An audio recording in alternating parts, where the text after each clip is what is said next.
November 13th, Planning and Zoning Pre-Commission meeting. I'll call roll. Commissioner Moore. Here. Commissioner Waltons. Here. Commissioner Holt. Here. Commissioner Cook. Here. Commissioner Bevel. Here. Commissioner Elms. Here. Commissioner Mattison. I'm here. Okay. It's the 8th. Okay. All right. So we have a number of things on our agenda for this evening, and for the pre-commission, I think that all we're going to do tonight is just discuss any issues that we have on the regular agenda for coming up this evening, for our regular meeting. If there's any questions, I am going to. The only thing we're not going to cover in this particular in our meeting is item number. What is that?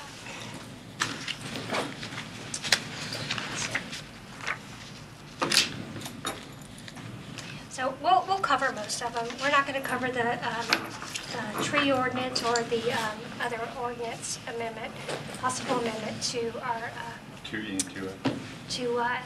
our city code. Okay. All right. Does anyone have any questions on the first item on our agenda, which is here's my agenda.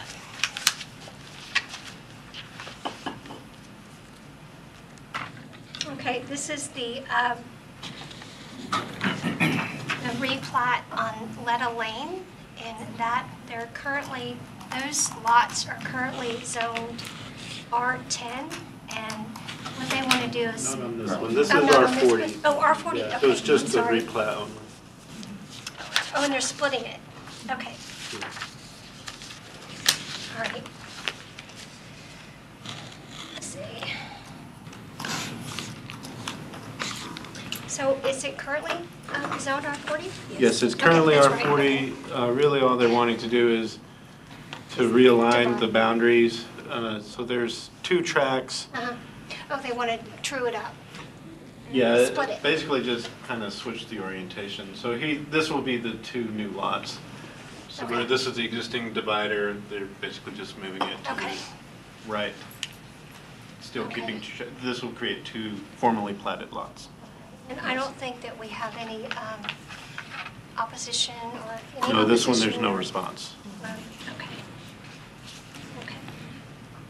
And it meets the current, there's no special, Correct. No plat waivers No associated waivers. with this. It meets all the requirements for R40. okay. Any questions? Okay.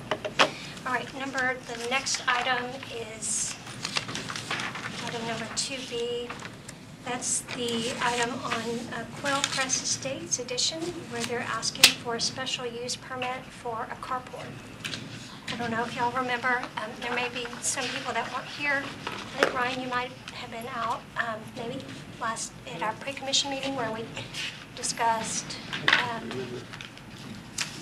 there was a property, it's in your notes there. Yeah, they were here, right? Yeah. Oh, yes, so Yeah, you were okay, here. so yeah. You were here. Okay, yeah, I'm sorry. Okay, so this is the one where they've added the carport, and we have some pictures of it. We do have a lot of correspondence that was received.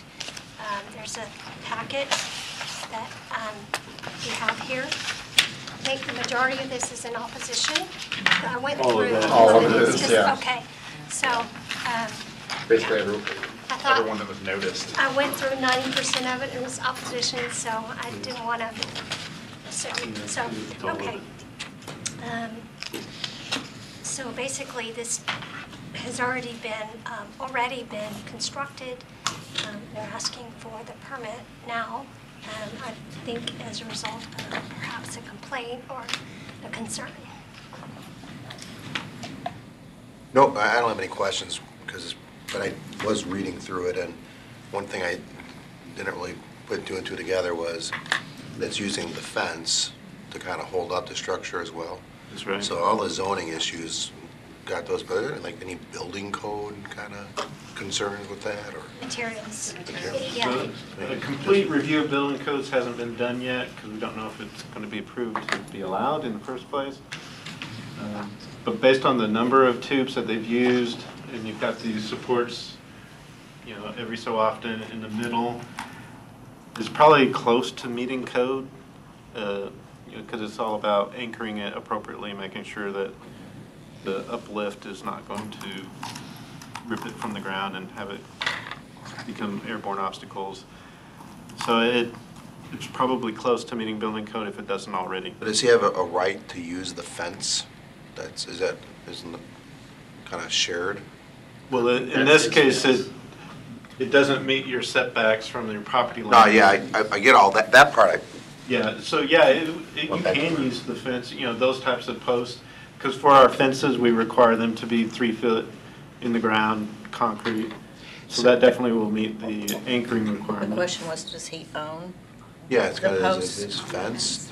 It's a common fence, right? Because That's it's what one a of the common opposition letters fence. was saying, is that it's not his fence, it's our fence. And Well, it actually becomes both of their fences. that's why I'm asking the question, does he have a right to attach to the fence? And Since he's attaching it on his side, I would say that that's appropriate.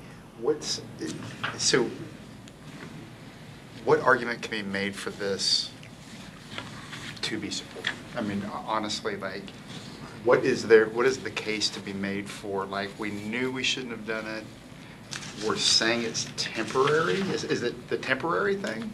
That We're not calling it temporary because of the way that he has it set up. okay. Technically, everything's temporary or everything's permanent. You can argue both sides. For me, personally, this is just my personal opinion, take it for what it's worth, it's not visible. Sure. If there was one thing, that would be the biggest thing. Just from whether it's visible or not, it's now, all of this is impervious, it's draining somewhere. The lot coverage is, I mean, and not that everybody complains about drainage, but they are truly putting more coverage on the lot than it should be. And so this was never calculated drainage-wise like, this would be a 0.5, it's more like 0.7. Yeah. So that's a little tricky because we're talking about two different things. One is lot coverage as defined for structural coverage. I'm talking about it from hydraulic. Right. Yeah, like the So impact to the neighbors. In the land development code, the lot coverage regulation for each district is for footprint only, structural coverage. And so then we do not have an impervious coverage requirement in any of our districts. Well, I guess the commercial districts, it ends up being 80%, so we require 20%. And it's open. not attached to the home in any fashion, is that correct? I don't think it's attached to the home, but it goes right up to the home. So, yeah, okay. And All right, one of the so- letters is complaining about additional runoff into his yard, attributing to Right. the structure. So we allow for pavement where it would increase beyond that 30% coverage. Someone could actually pave the entire backyard. Sure. And that would still be under code. They obviously have to deal with the runoff somehow, But and our engineering department would review that. I think that what tends to happen on everything like this is it's concentrated flow. So you've got a roof, unless it's just draping over the edge. Regardless of all the other things that they clearly are in violation of and are asking us to turn a blind eye to, that's the one that, no matter the land use side, that's just not good from an engineering standpoint to do this. Are these things anchored in the ground? Each post for the fence is 3 foot deep with concrete. For the I don't intermediate ones? think these are. These I So- think are so bolted in. You talk about uplift, that is a disaster waiting to happen. Yeah, that was the other concern. I had, too, a big one. There's no way that the amount of steel on top of that, that if all the gates are open and a 40-mile-per-hour wind came in, Wait it for a would hurricane. blow it over. Wait for a Then- tornado. Then what happens to the neighbors? Well, the setbacks aren't good. Better off with it. Yeah, but like the kind of wind that lifts my trampoline, the kid's Right. trampoline, that's Right. not a hurricane. A gust. But No, that's, yeah, exactly, and that's what will have to be reviewed if I don't if know. this is allowed in any way. Okay. When you're saying Well, that you can't see it, but you can from that one neighbor's house. That's It's true. poking over There the is fence. one So stretch, if that- yeah, where you can see. it's this picture right here. Yeah. There's a 6 foot portion. Obviously, that can be rectified very easily. Yeah. So then somebody said they gave permission for the 8 foot. but they did not give permission or did not understand that it was going to be used to attach some support structure. That's not cool. That's not cool. It's not right. technical term? Yeah. I mean, No, I It's totally legal. understand. So Yeah, we it was provided very the regulations as part of the SUP. Those can be modified in any way with good reason. And so that's really the conversation that needs to be had. And I know you're kind of considering this a permanent structure, but could you refresh me, or let me, what's the difference in code-wise between a permanent structure and a temporary structure in terms of what's allowed and not allowed? So we don't authorize temporary structures This at all, is really. temporary. I mean, it's not even bolted in the ground, except for the fence, and it's not That's attached part to of the it. fence. Well, I mean, but see, those are the true anchor points They're are right about with the center. posts. those are not So- bolted. They're bolted to each other Yes, with the there. pipes and all that. But the interior, Or, as we like to call Well, it, these that's are the only hinge ones that point, are the thing only whichever screwed goes in on his neighbor. I mean, to the cement. Yeah. But Rocket all of science. these posts, Right, all of I the posts on understand all of that. the exterior fencing are 3 foot deep posts. On the fence. okay, but they're. Posts that are used, but screwed not in. the ones necessarily in the middle what you were showing. Right, the ones in the middle are the ones that They're screwed. they into come the- down and then there's actual individual bolts that go into None of the the, yeah. setbacks are met. That's the end of it. But all the other tubing is bolted to itself, and then the posts for the fences are all 3 foot deep posts in concrete. So that's our minimum standard for fences. So the options that are available to us tonight are approve as presented, deny, or approve with conditions that are Anywhere in different. between. Okay. One other question, if you, there's another photo in there that, where there's the part coming from the house. So I think it's more of a drawing, no, it's more of a drawing, it's behind, I think. So that part coming off the house, because what you're showing us is that section really Yeah, a lot of there. it was, those underneath were taken So- showing this way. What is all that from the house to the backyard, back fence? This is all carport. So that it's either got materials or So cars. it's all the same, Yeah, it's all in done terms the of same way. structure and roofing and Mhm. everything. Well, And when you say materials, so it's being used for storage as well as cars? yes, Yeah, I and mean, he's got some, you can see in some of the pictures. Okay, well, carports aren't for Yeah. storage. Are they? I mean, in our code, do we not I have? will say a carport is supposed to be for the storage of cars and vehicles. In this case, I mean, it's not a lot of material, it's, for the most part, it's for vehicles. But today, that's all the storage he has there. But for tomorrow, we don't know. I mean, that could really be the case for I any mean, that's, carport. yes. Yeah. The intent is for a vehicle to park underneath. Well, but a carport, typically a carport is not closed on all sides. no, That's a garage. that's right. So a carport is, I mean, Mr. Day, my next door neighbor, has a carport. Love Mr. Day if he's watching. Thank you, Mr. Day. But it's, you know, it's like a pole barn. It's a Right. cover for the car. It's not a Right. garage, it's not a And- closed structure. and Not that the- it has to be, but Well, I I'm think just thinking that's that's the kind of- definition that we use. I mean, there are obviously a number of violations associated with this. And then the only reason to approve it would be, as I see it, it's not visible if they fix the fence, and he's already put a lot of money into it. But the reality is, it's challenging in a lot of areas, not just. Yes, absolutely.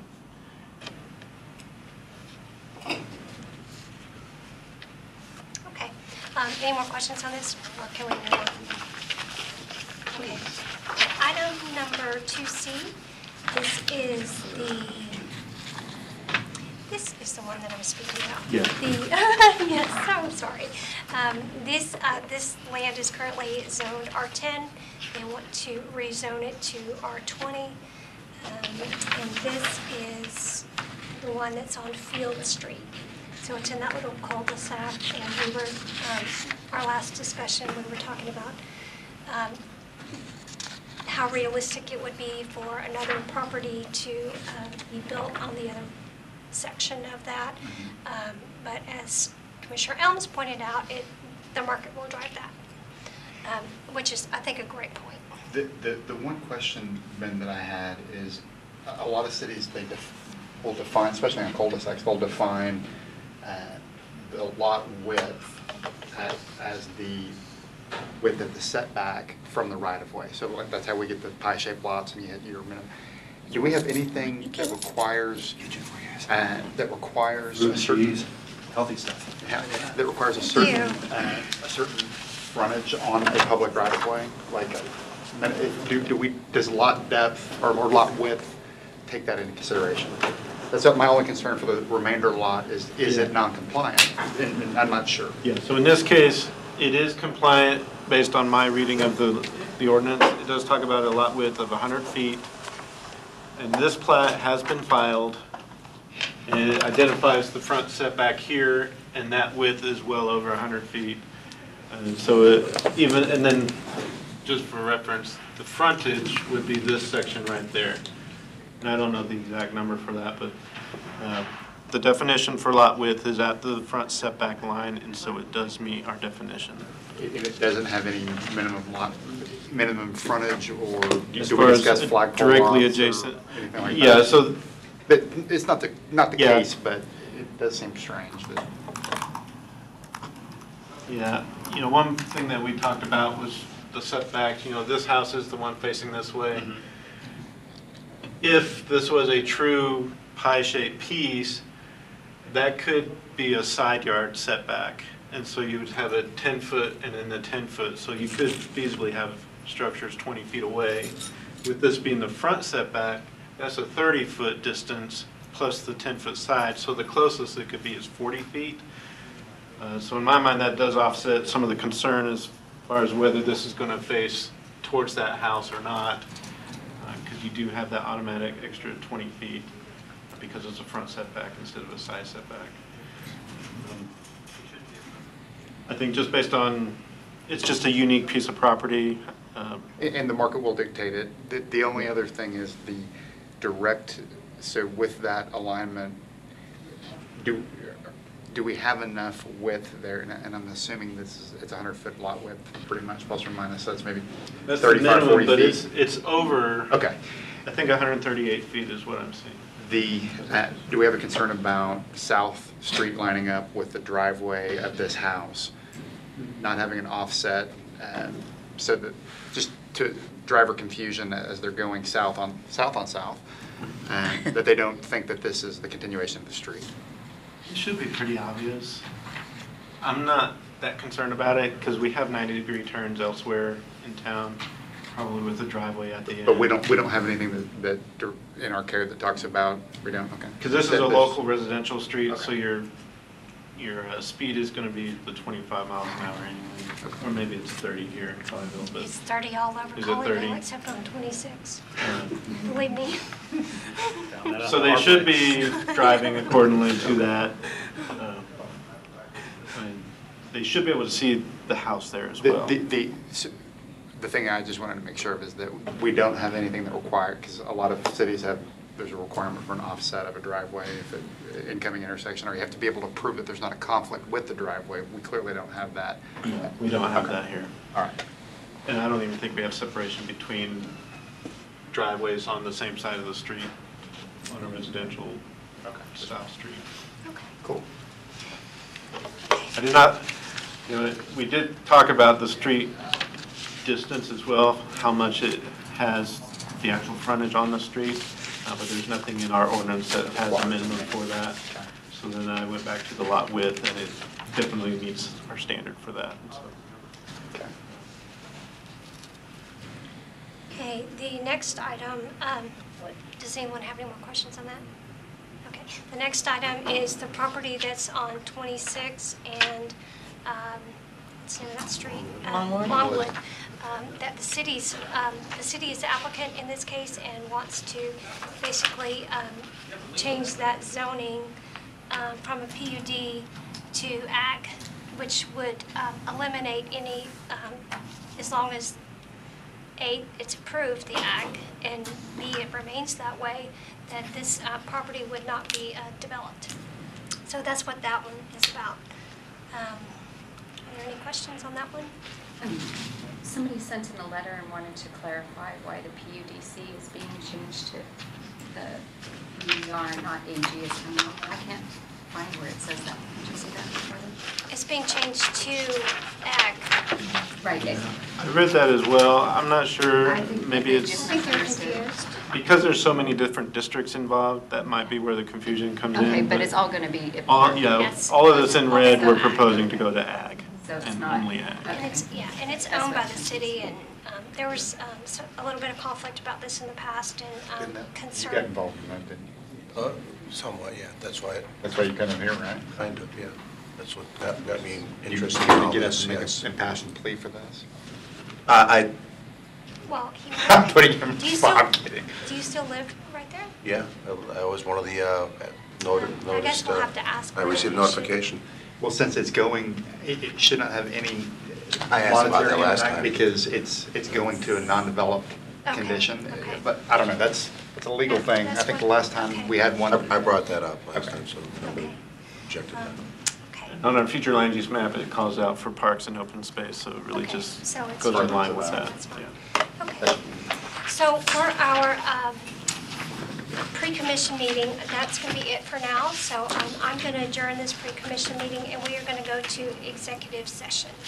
So pre-commission meeting is adjourned.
show up there? Yeah, we'll actually we'll have Ben, and he'll be able to use the camera to. Okay, I just want to know. Yes, sir. Okay, good, just want to make sure. What is this? That's a microphone. No way. They actually had a microphone over here? After so many years of people not being heard? Yeah. That's great.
I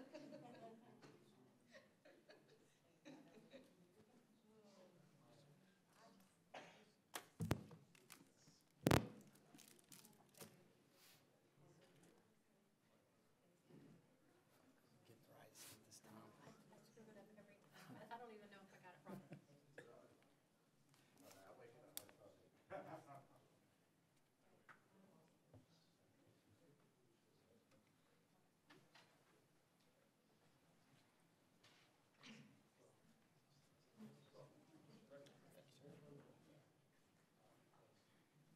And where I belong.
Right there. Thank you. On the side? I have actually one of these. I don't know. Yeah, right there. That way you can keep the juice flowing.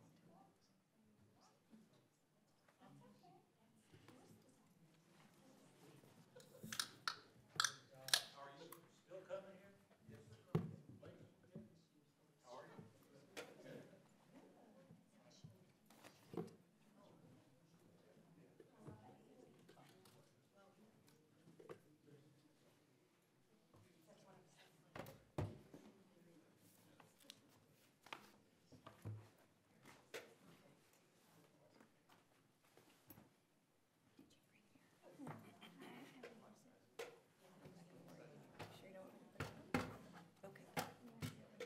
I have to print out. And any other documents.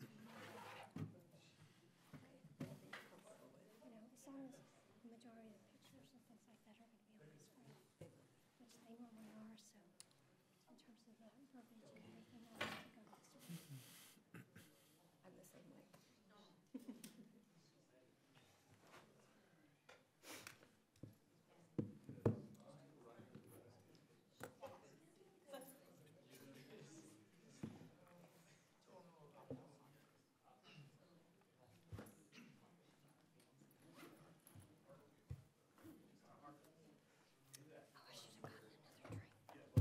I'll ask him about it, thank you.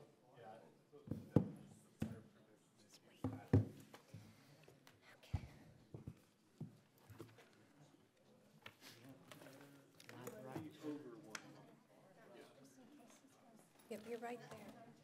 You're right there. This one? Yeah. Do you have your, okay.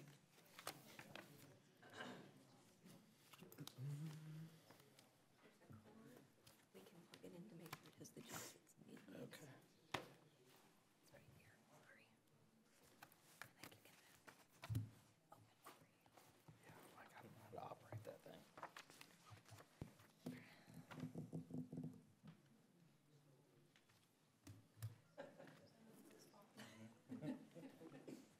Now we know. Okay.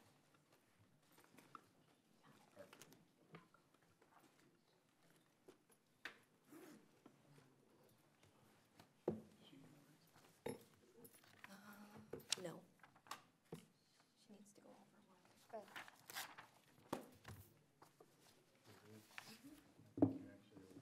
well, that's where I was, and I thought, I think you're sitting next to okay.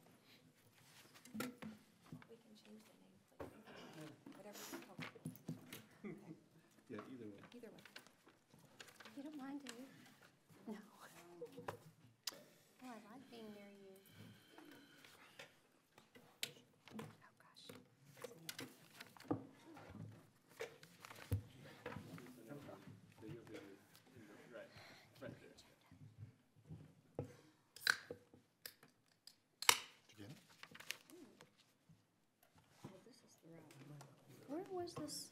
I don't think Oh, that's it's the on right this one. side. Oh, yeah, they're two different ones. It's only got one. Oh, you know what? That's one of the ones. This is where the city manager sits. He doesn't use the Surface, he uses one of these. Do I have to have that? Do you think it'll run out? I know. We'll worry about it. Well, yeah, let's not worry about it then. Okay. IT wizard.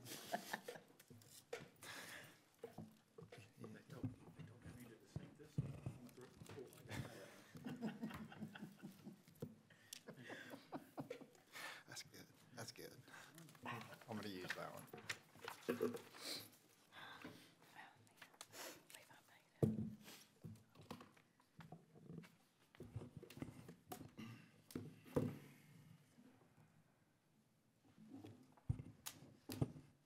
Good evening, everyone. We are calling to order the Colleyville Planning and Zoning Commission meeting, November 13th. First item, we'll call roll. Commissioner Mathisen is here. Commissioner Moore. Here. Commissioner Waltons. Here. Commissioner Hull. Here. Commissioner Cook. Here. Commissioner Bevel. Here. Commissioner Elms. Here. Thank you. If everyone will please stand for the invocation and remain standing afterwards for the Pledge of Allegiance.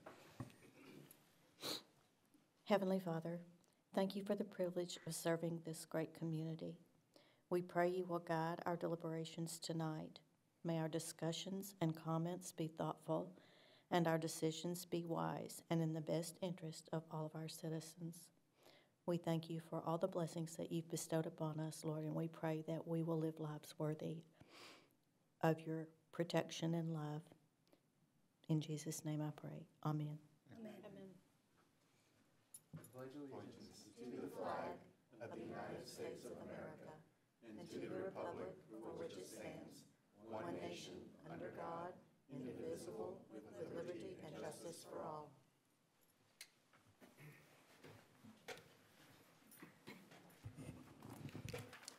Before we go into our regularly scheduled items, if anyone wishes to come forward and speak on an item that is not on our agenda as a public hearing item, please do so now. I don't think I have any cards for anyone, so if no one wishes to come forward, we'll go on to our first item. Okay. Item 2A is consideration of a replat for lots A1R1 and A1R2, Block 2 of the Pleasant Oaks Estates Edition, located at 512 600 Leda Lane, case number PC014. Good evening, Commission. Here we go. This is an aerial map showing the two tracks to be replatted by shifting the property line between the properties to the east to create two platted single-family residential lots, one lot being 1.829 acres and the other 1.109 acres. The property is located on the north side of Leda or Leda Lane, and it's east of Bransford Road. Property is owned R40, single-family residential. And the future land use map indicates this property to be used as residential. This is the replat exhibit, and in red here, it shows exactly where the property line would be per an approved replat. Staff is recommending approval for the proposed plat. It does meet the requirements of the Land Development Code. Does anyone have any questions for staff? If not, is the applicant here? Would you like to come forward? Would you like to come forward to present your case, or just give us a few comments? If you would like, it's not mandatory. To us, please, at the microphone. And if you'll please state your name and address for the record. I'm Teresa Lines, Lines, and I live at 3207 St. Albans Circle here in Colleyville. And we bought this property on Leda Lane to build our home. And the reason that we're replatting the way that we're replatting is that we discovered that the highest point of Leda Lane, it sort of kind of goes like that. We didn't realize it. And so the highest point is actually straddles the two lots. So we felt that the best place to put our home is on the highest spot. Therefore, we had to merge. So that's what we're doing. But it's, so the house that where we are going to build it will be 2 acres, and we will own the other acre on the east side that you see, the smaller one, we're just gonna leave it as is. Okay. Yeah. And you do not wish to modify the zoning from anything, it's currently R40, you would like for it to stay R40? Yes. Okay, great, just wanted to get clarification. Yes. Thank you. Anyone have any questions? No, ma'am. Questions? Okay. Thank you very much. Thank you.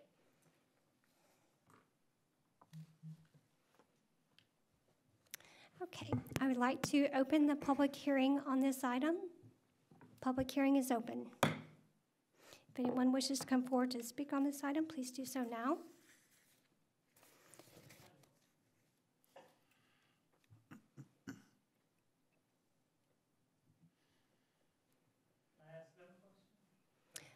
Well, your questions, well, Well, my question is I think they also own the parcel to the left of this.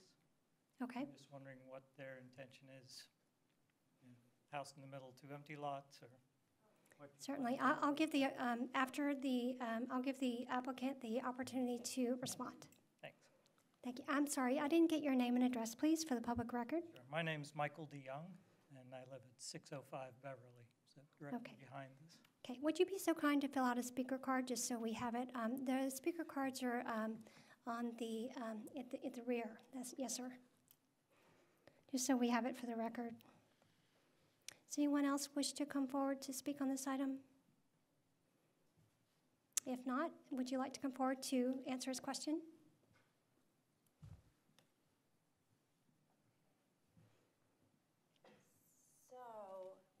What you see there, we'll go from right to left. The farthest right, the smaller rectangle, is going to stay a green space just as it is right now. It's completely vacant. The merged lots will be 2 acres on which we will build our home, which is also like I said, the highest part of Leda Lane. Next to, and we're going to tear down 512. I don't know if you know the numbers or not. Okay. And then next to that, we actually do own 508. We're not going to do anything with that. It's a nice little house. Right now, there's a girl who lives in it. We're not going to do anything with that. We're thinking about putting my husband's mother in there, but I'm hoping that doesn't happen.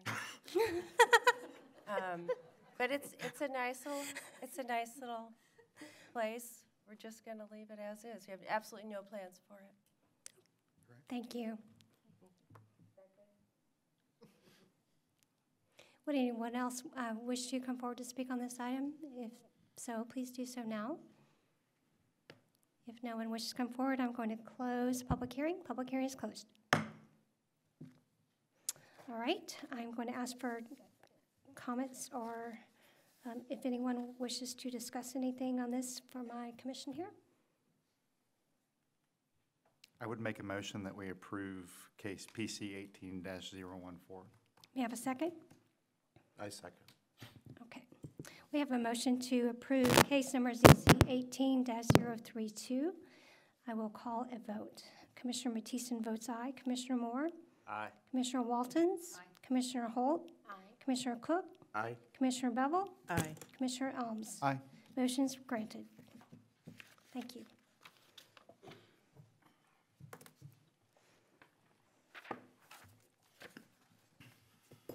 Okay.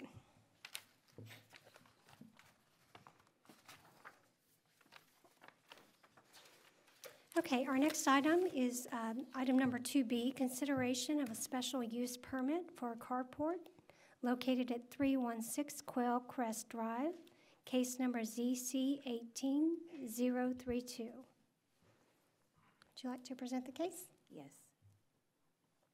This is a request for a special use permit for a carport. This is an aerial map that shows the location of the property within the city.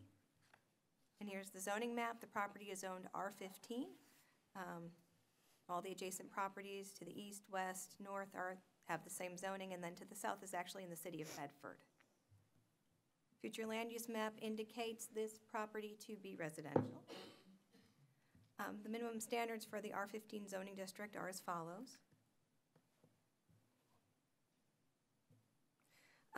We put this in here because when you're considering a carport as a special use permit, there are these provisions located within the Land Development Code that give City Council the ability to add conditions and things which make it livable to then the surrounding properties. And then also we have here the carport standards for the size, the location, the height, the setbacks, and the type of materials, the design criteria that a carport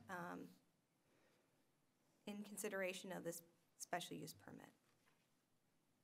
This is just saying that the adequacy of plans and specifications that we required to be reviewed as a part of the application. This is a site plan submitted by the applicant showing the existing carport on the property. The carport is 1,750 square feet. You can see that there in its location. These are the elevations and details of the structure.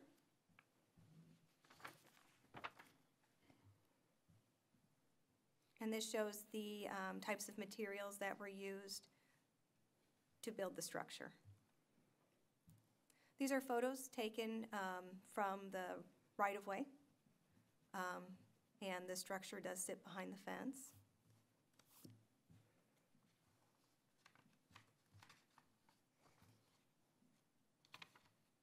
And that's a gate area that allows for the vehicles being stored there to move in and out.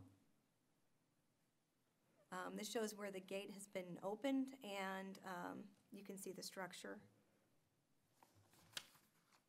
And this is what it looks like from inside the structure. It does attach to the fence.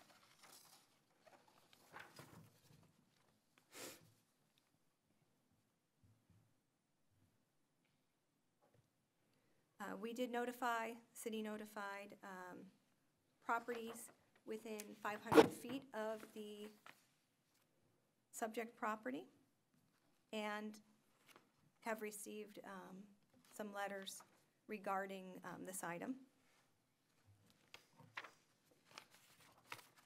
In summary, the carport structure was built to store the applicant's vehicles. It does not meet the size standards outlined in the Land Development Code. In considering a special use permit, the City Council may impose other requirements necessary particular to the case to protect public interests. If it decides to impose other requirements, those considerations could also include any number of things, including lot coverage as one. Any conditions approved by an SUP would remain only at this property, 316 Quail Crest Drive, and would not set a precedent for other properties. Architecturally, the carport structure is not compatible with the requirements outlined in the Land Development Code. However, there may be no negative impacts because it is not visible from the public right-of-way and most adjacent properties. Staff is available for any questions the commission might have. Thank you. Any questions, anyone? Okay. Well, I don't have any questions. We've covered this a little bit in our work session before. Is the applicant here? Would you like to come forward to speak?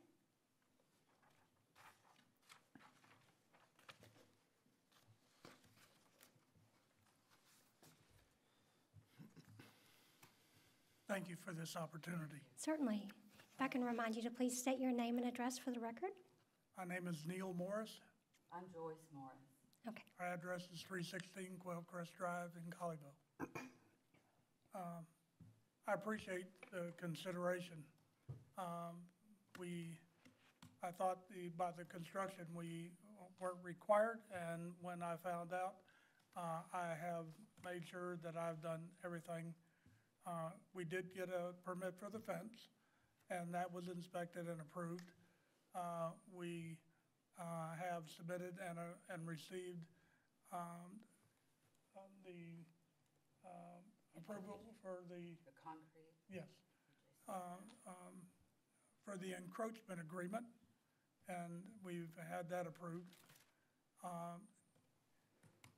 And because our vehicles are our second most investment that we have, the house being the first, and our vehicles, and the degradation from the Texas sun and the potential for hail and bad weather, we need protection over the vehicles. The property does have no storage building or garage. We bought the house with an enclosed garage. It's a 4-bedroom.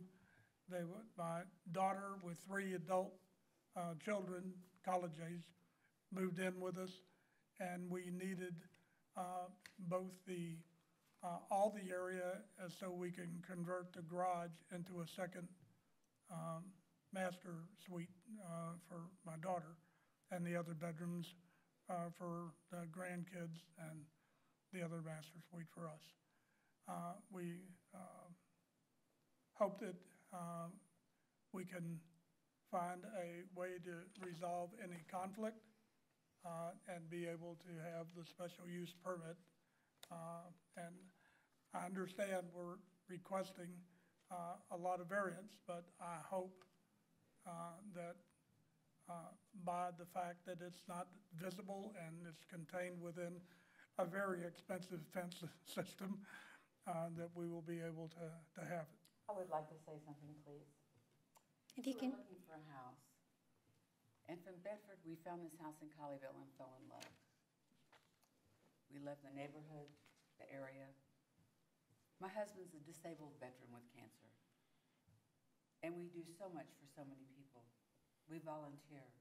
We do lots. We hope that you'll reconsider. Thank you. Thank you.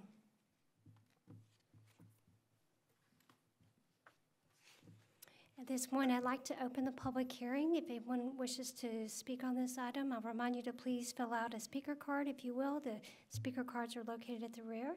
And once you do, if you can turn them in to Ms. Ari over there. Public hearing is open.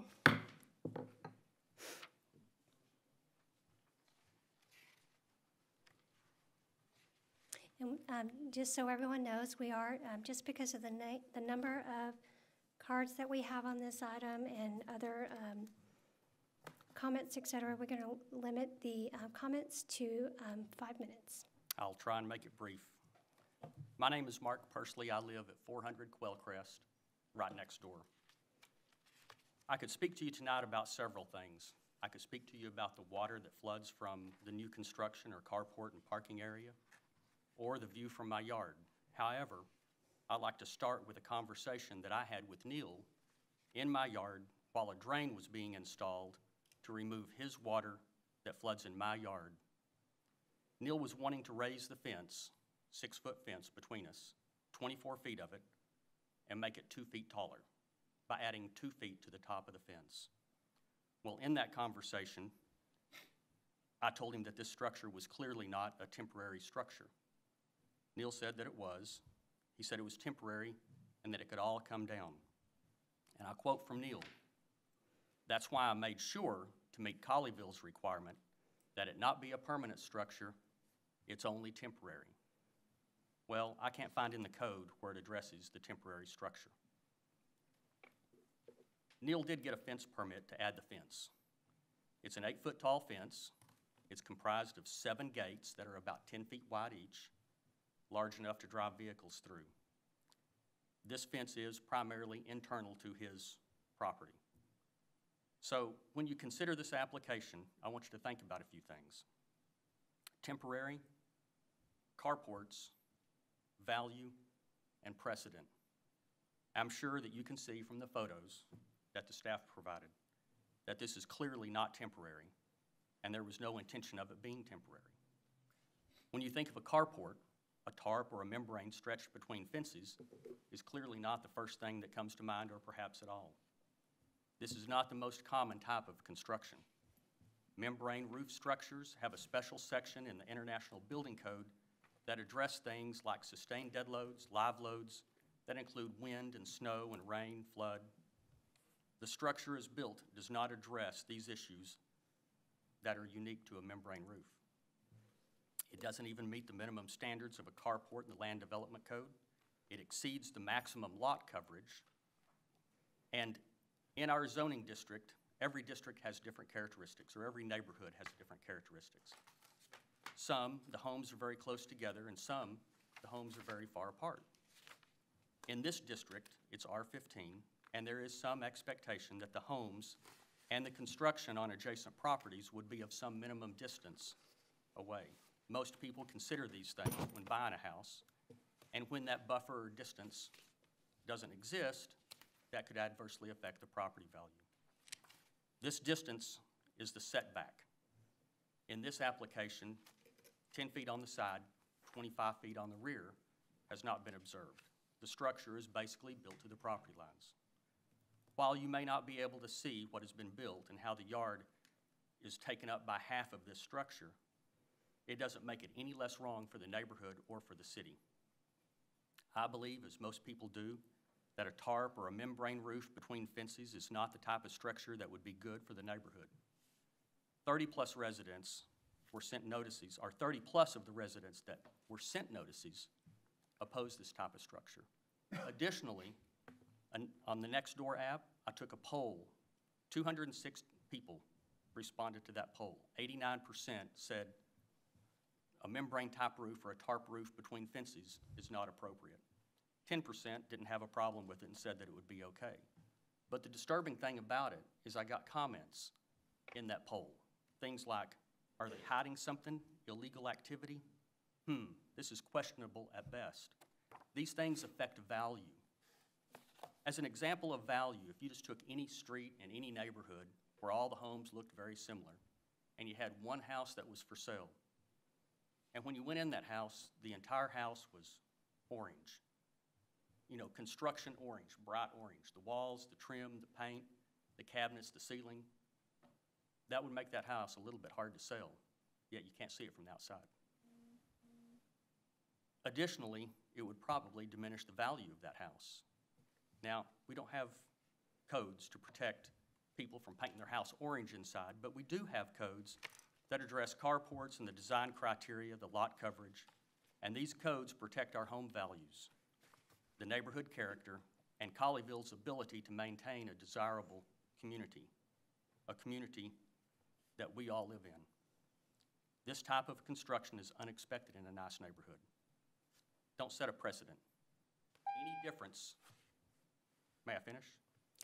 Very quickly, please. Any precedents that's set is, that gives someone else bargaining position to bring, additional applications. It doesn't improve the community. It likely diminishes the value of all homes.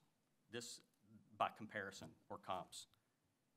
In this case, the subject property is at the boundary of Colleyville and Bedford. I think Colleyville has a responsibility to the city of Bedford to uphold the integrity of the Colleyville land use and uphold the integrity of the neighborhood. Colleyville would expect the same thing from Bedford. It's 3 times the size limit. It exceeds the maximum lot coverage, and as previously stated, it's 25 feet or 10 feet from the property line, too close. It's nearly flat in roof pitch. The construction, the material construction is so significantly different, the membrane, that the International Building Code has specific requirements when it's in use, such as wind, and that's specifically discussed in that code. Remember Neil's reason why he told me he needed to enclose part of the carport. I need to put something up in the area where the awning is, because the wind is coming across and that goes under and it will add to the problem. That's his quote. Yes, sir. So I think you get where I'm going with this, and I have a little bit more, but to conserve time, I think y'all have a duty to uphold the code and deny this permit. Thank you. Thank you for your time. I don't have any more speaker cards on this item. Does anyone else wish to come forward? And if you do, please do so. And I will ask you if you have something additional to say other than what Mr. Pursley commented on, please do so. Otherwise, just in the interest of time, I'd rather have the applicant come forward and respond to Mr. Pursley's comments, or invite you to do so.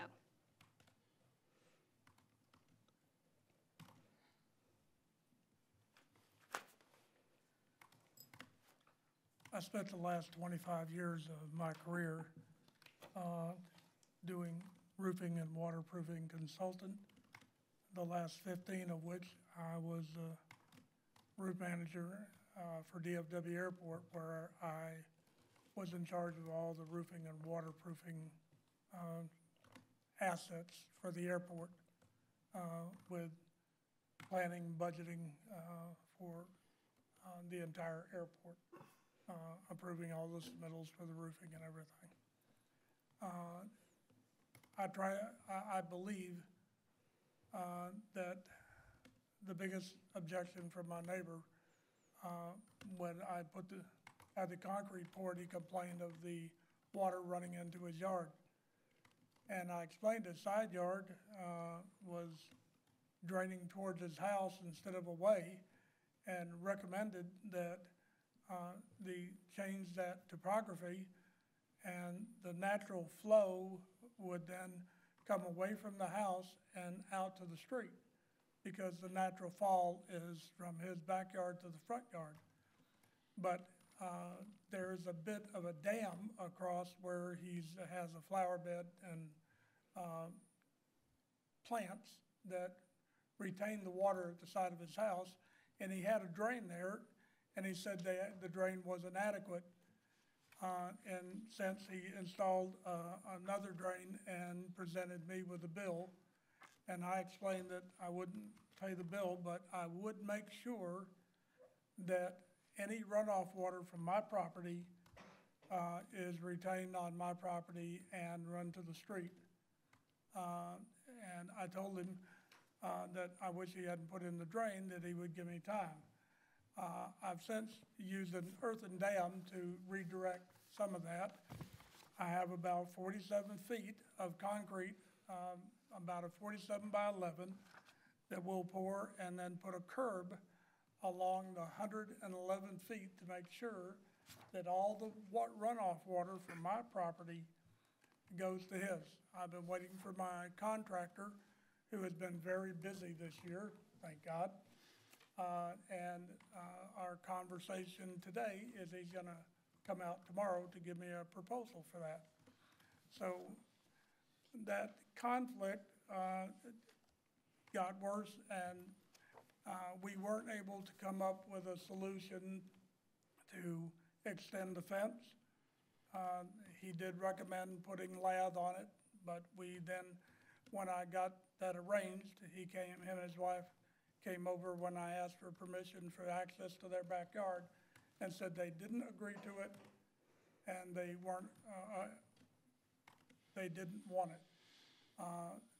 I then canceled it. I didn't get back my money from the fence builder that we had negotiated, but I was able to return that material. I don't wish this conflict with Mark at all, but we do have it. And I hope we can find a reasonable reconciliation for that. It doesn't change the fact that the special use permit is for the exception. He questioned whether or not the temporary condition, I had the same type of roof system at my other property that I lived at for 27 years in Bedford. I disassembled it and brought it with me, and a portion of the roof that I have is, it uses that material that we had over there. It is it was temporary in nature and can be unbolted and taken down. That was the whole purpose of building it that way. So the use of the membrane, it's a reinforced TPO fabric, and I believe a house down at the end of our street just got the same kind of roof put on it. Their whole house is of that same type of system. Another portion of the roof is a PVC. Both are quite capable of withstanding the forces that Mark seemed to be concerned about. Thank you. Thank you. I have no more cards on this item. Does anyone else wish to come forward to speak?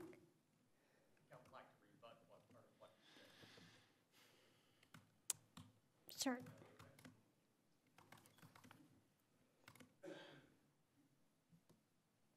If you can please keep it to 2 minutes. Well, I would. I think I made it pretty clear when he talked about lattice for adding to the top of the fence. I made it clear to him that I gave him permission to do that.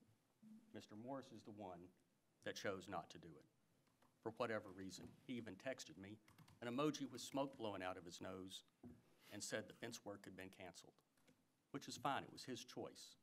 I've got it all recorded, so if anybody wants to listen to it, we can. But that's not a truthful statement that he made. In addition to that, I don't think there's any house in our neighborhood that has membrane for a roof, not span over metal poles. Now, if it's membrane on top of a hard deck, that's a different type of roof structure, and it's addressed differently in the code. But I think there needs to be some truth-telling here on somebody's part. I appreciate your time. Thank you. Thank you very much.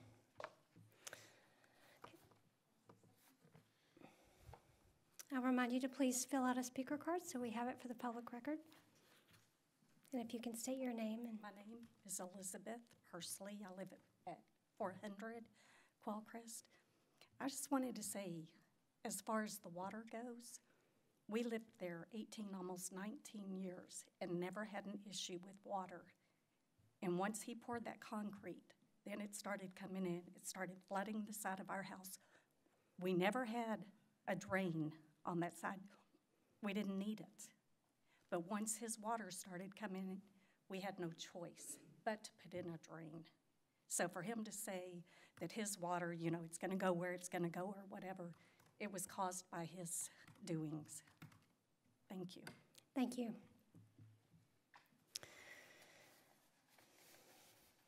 Yes, sir. Yes, sir.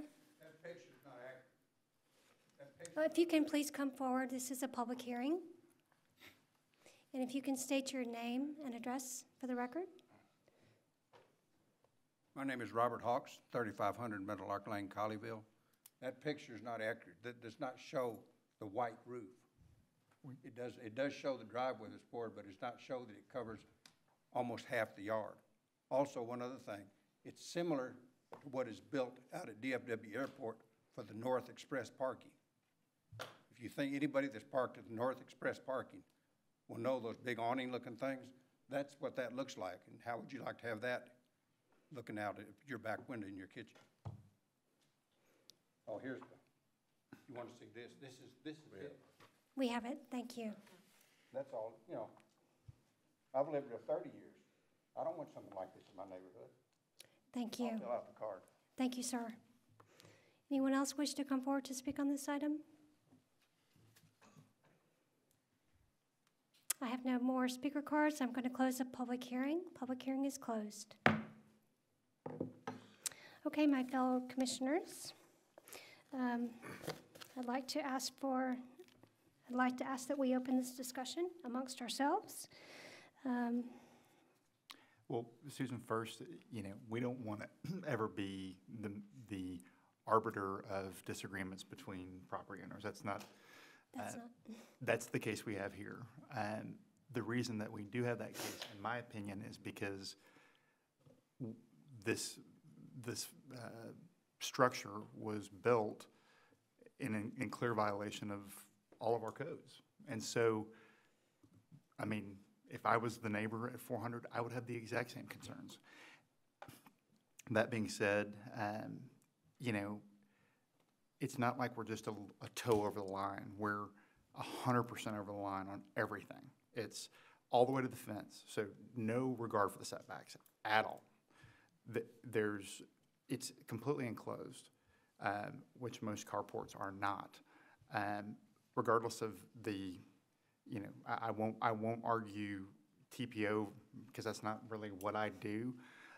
But what I do is civil engineering, and I can see why we've got a big drainage problem here, because basically we put a roof structure over more than 30%, and we're not even asking. I mean, that's not even something that's a variance is being asked for. So,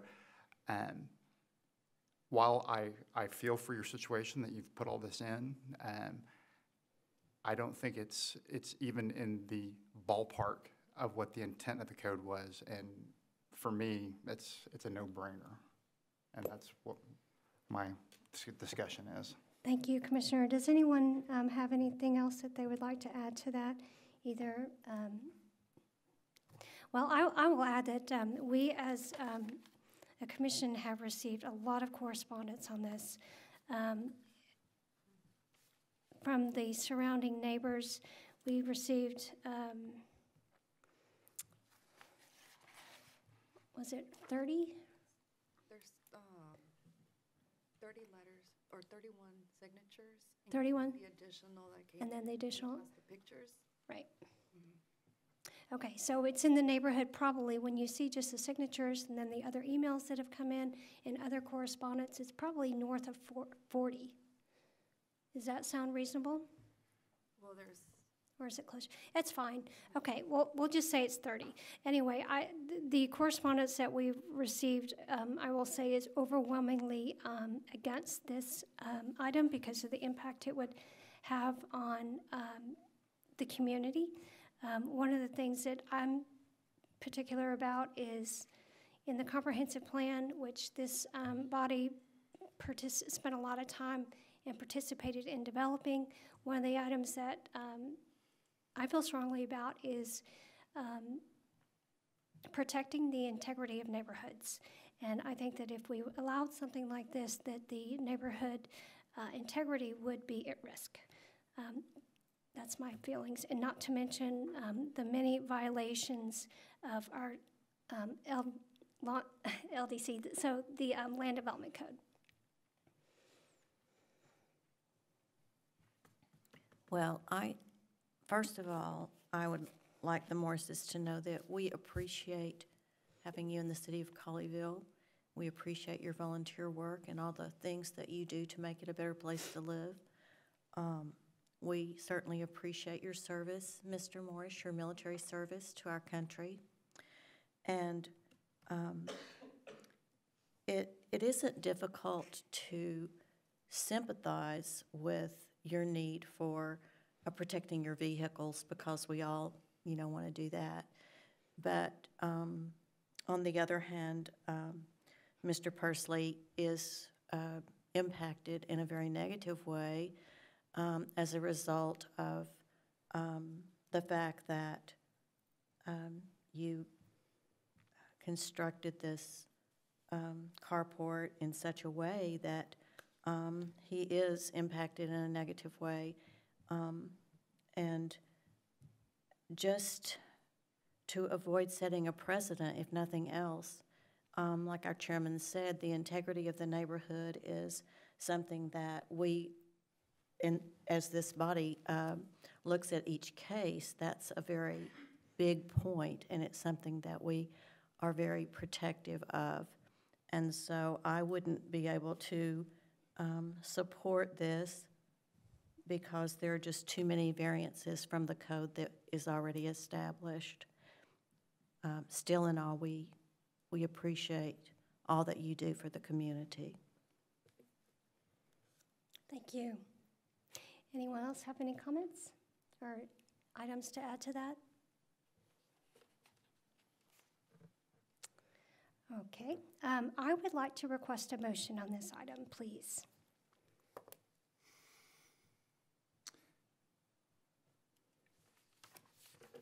I make a motion that we deny, where is it? Case number ZC 18. ZC 18-032. I second. Okay. I'm calling for a vote on the denial of case ZC 18-032. And just for clarity, a vote aye is a vote to deny. Commissioner Moore? Aye. Commissioner Waltons? Aye. Commissioner Holt? Aye. Commissioner Cook? Aye. Commissioner Bevel? Aye. Commissioner Elms? Aye. Commissioner Matheson votes aye. Thank you. I think that maybe if you can work with your neighbors and maybe come to some resolution and work with community development, maybe you can come forward again and get this resolved. As Mr. Elms had mentioned, we are not, arbiters of disputes among neighbors, but what we're here to discuss, which we have, is whether or not the carport and your case should be approved.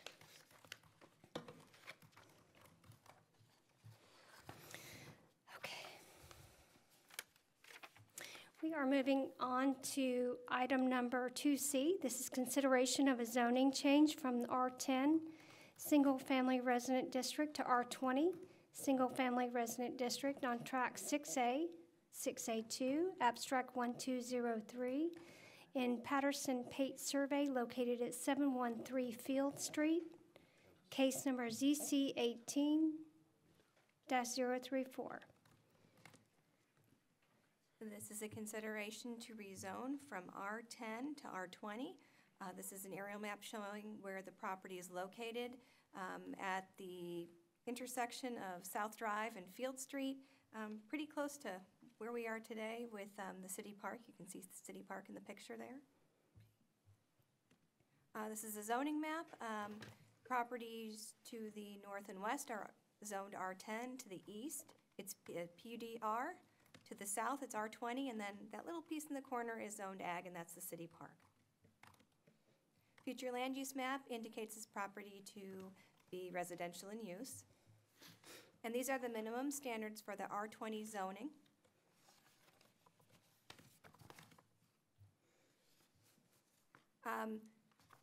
This property was platted recently and platted into these two different lots, and both lots do meet the Land Development Code standards for the R20 zoning. This is the notification map showing the properties that would have been notified.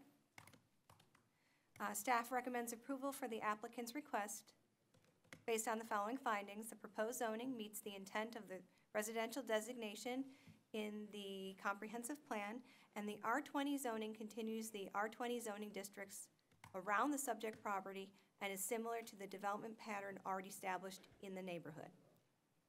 Thank you. Is the applicant here? And if so, would you like to come forward to speak? Okay, I don't see that the applicant's here, so I'm going to open the public hearing on this item. Public hearing is open. If anyone wishes to come forward to speak on this matter, please do so now. Doesn't look like I have any cards on this item. If no one wishes to come forward to speak, I'm going to close the public hearing. Public hearing is closed. Okay, we have covered this in our work session, and I think it's pretty clear. I mean, the surrounding area is all R20. They want to rezone this from R10 to R20. I think that may be a trend in this section of town, perhaps, going that way. I don't have any issues or concerns with this. The lot width, one of the things that I was a little bit worried about was the lot width for the remainder lot, and those qualifications have all been met. There's no exceptions, no variances that need to be requested, so I have no issue with this. A motion to approve case ZC18-034. Okay, do I have a second? I'll second. Okay, thank you very much. I'm going to call for a vote. Commissioner Moore? Aye. Commissioner Waltons? Aye. Commissioner Holt? Aye. Commissioner Cook? Aye. Commissioner Bevel? Aye. Commissioner Elms? Aye. Commissioner Mattison votes aye. We're voting in favor of case number ZC 18-034. Thank you.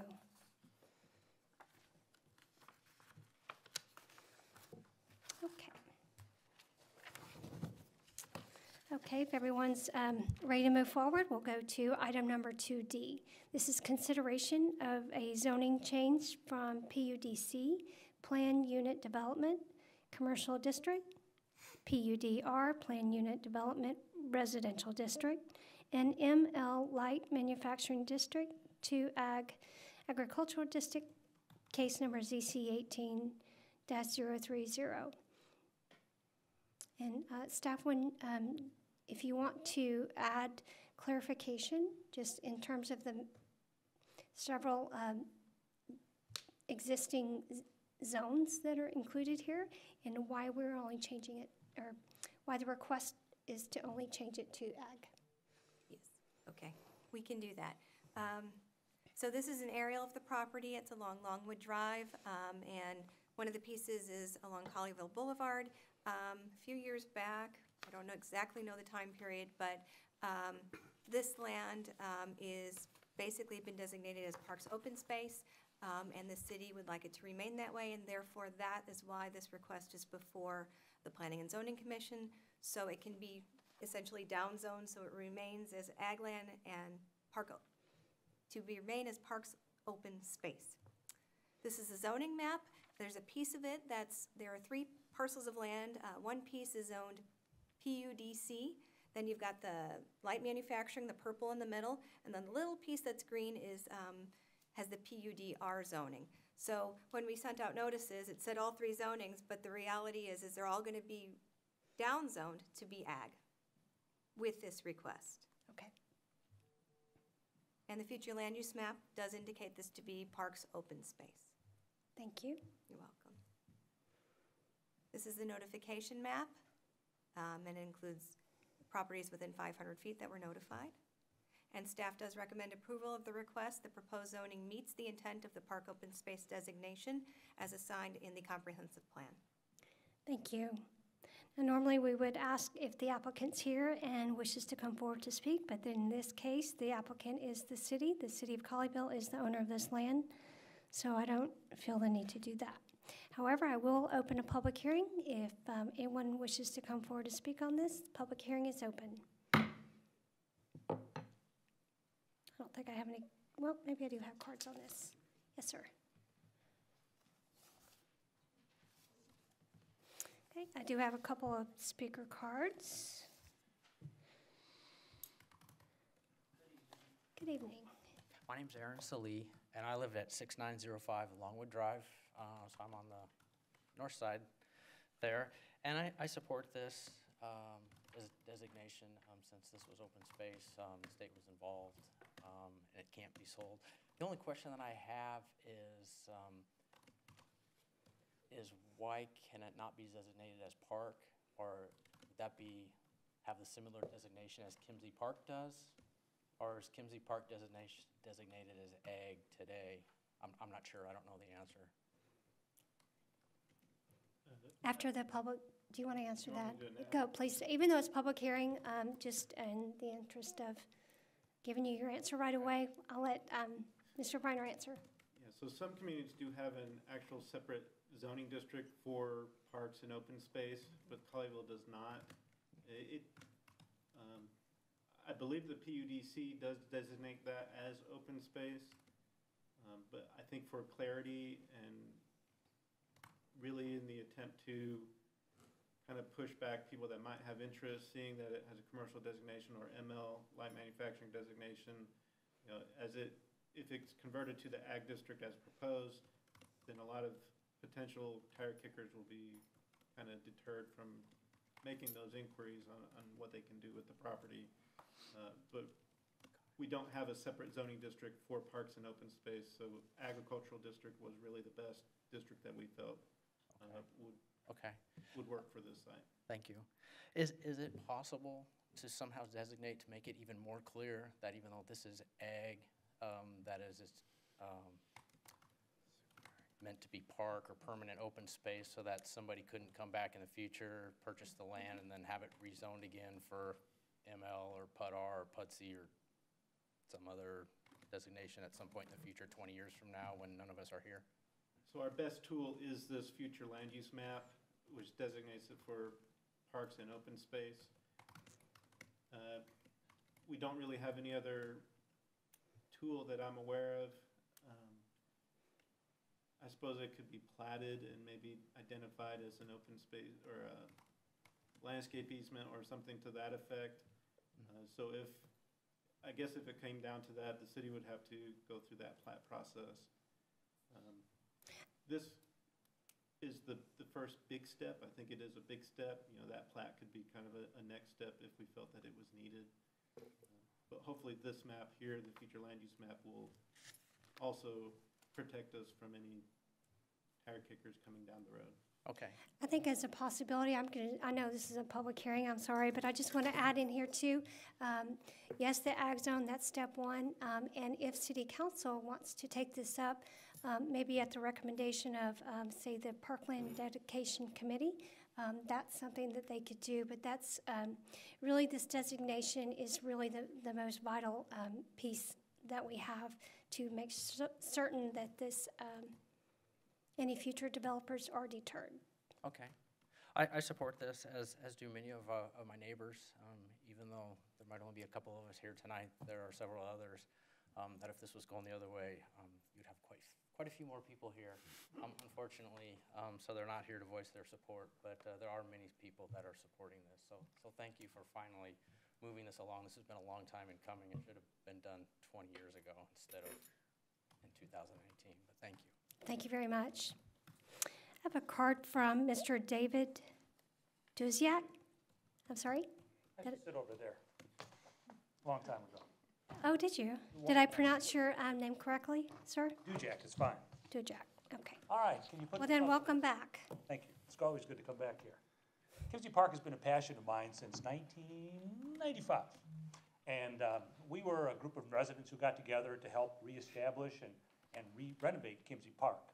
And part of that process was working with the city, working with the state, the parkland dedication folks, Stripling, city managers, the whole gamut for many, many years to make it happen. And it's pretty, it's beautiful. We've got a great park space. At the time, we didn't feel we needed to do any kind of zoning changes, but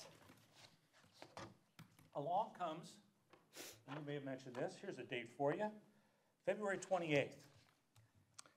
Is that facing the right way for you? He can flip it. Okay. Thank you.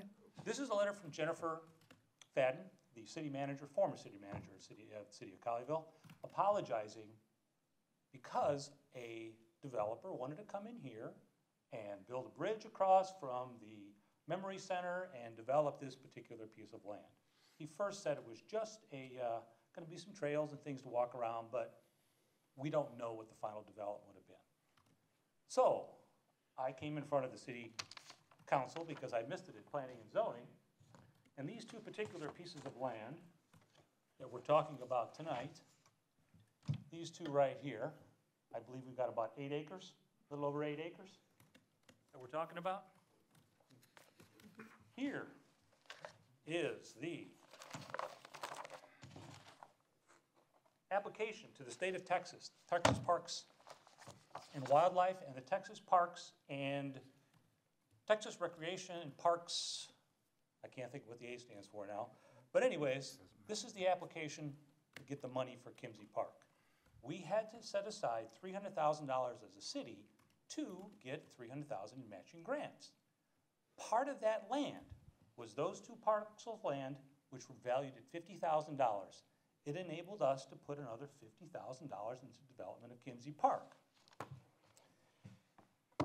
Item number 4, part of the applicant's certification, will permanently dedicate public parkland and recreation for all project areas which will receive this particular kind of assistance.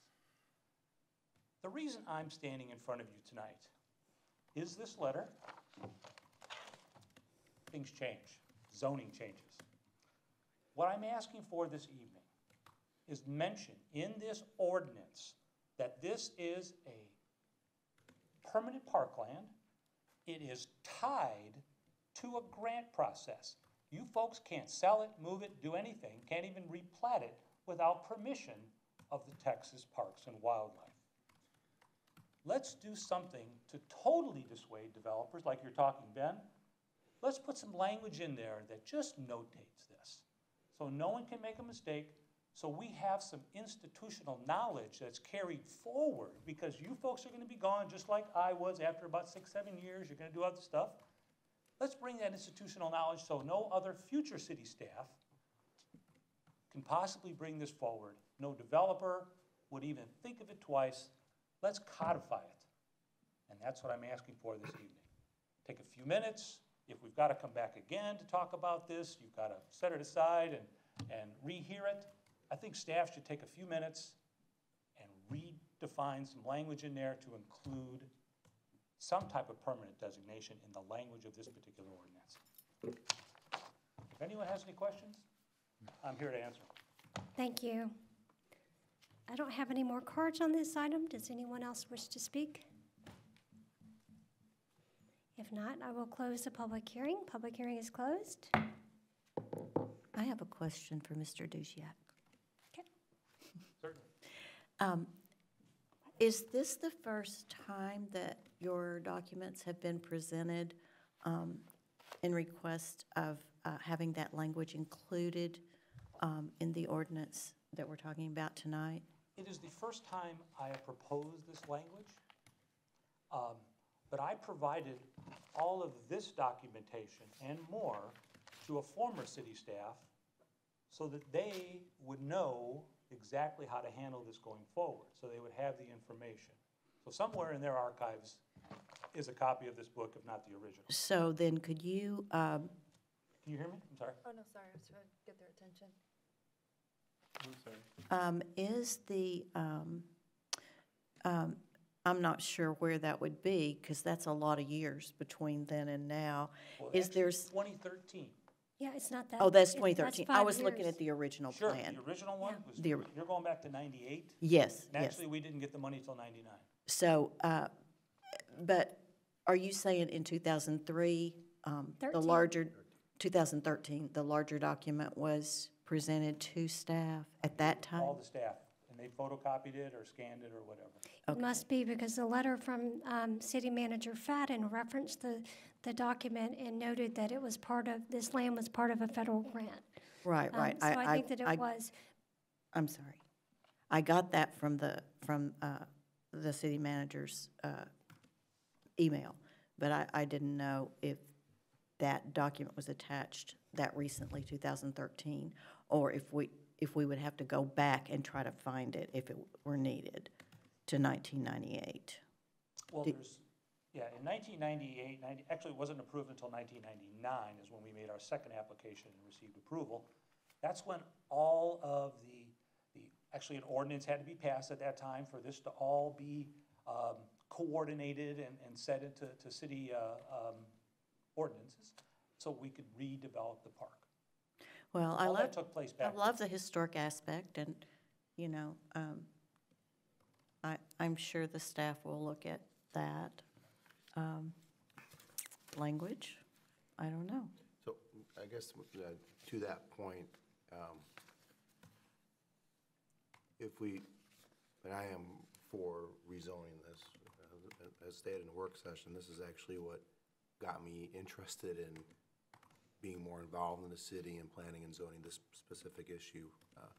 So my question is, if we do go ahead and approve rezoning this to ag, how is that different in terms of how Kimsey Park is currently zoned? It won't affect Kimsey Park No, at all. but is Kimsey Park zoned ag also? No, it is part of the PUD. Bingo. Okay, part of the PUD, that's right, I knew And that. what, that other tool of plating is what really has defined it as public, well, in this case, it's public open space, but, you know, we define common area and open space lots all the time through plating. And it's actually designated on the plat, so anytime somebody's looking at property, they could pull the property records, and if it's designated as common area or open space area, then it's automatically acknowledged that you cannot develop it for other than open space. Well, let me ask you this. Would it be prudent to perhaps table this or request to table this and have you look into the possibility, feasibility, and legality of adding this 8.0744 acres to the PUDR as part of Kemsey Park? That would open up all of Kimsey, wouldn't it? No, you It can't. would open it, we'd have to That's like a notify. giant bite at the apple that we don't Yeah. want to. I mean, it's, mechanically, it can be done. Okay. So Have to- do we would have we to- know if there's a deed restriction on this property? Do we know anything about the property itself? So we're trying to use the zoning code to do something that should have happened at the property conveyance. So I'm assuming that there's probably a deed restriction on it that doesn't allow for it to be used, that nobody would ever have figured that out because the first thing that they hit is zoning. So we can either plat it, but you're not really creating a buildable lot, you're just, it's an open space plat. Or, On that plat, you can define it as an open space lot. or we could check the volume and page of the document to see if there's a deed restriction that doesn't allow for any of this. And really, all we're doing is cleaning up our city document, but I'm guessing that if federal funds were used, that would have been State funds. either way. That would have been required at that point to purchase the property, typically.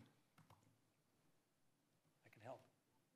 Sure, as far as I know the ML property, more than likely would not have any deed restrictions on it. The two PUD properties, PUDC and the PUDR, possibly. Okay.